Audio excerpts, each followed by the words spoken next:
Since maliit lang ang ating refrigerator, ito ay punong-puno na.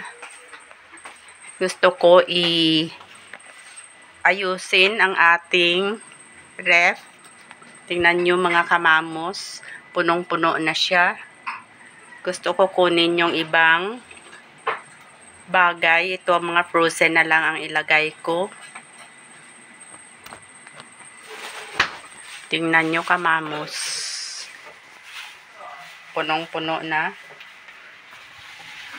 Ayan.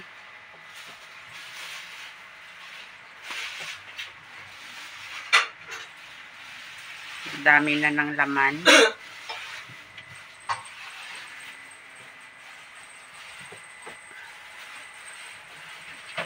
Hindi na maintindihan ang mga laman nito. Dito sa vegetables, tingnan nyo. Puno na din. Saka dito, puno-puno na.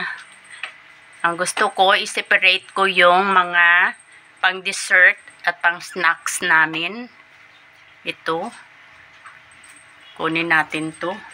Lagay natin to sa kabilang refrigerator na maliit.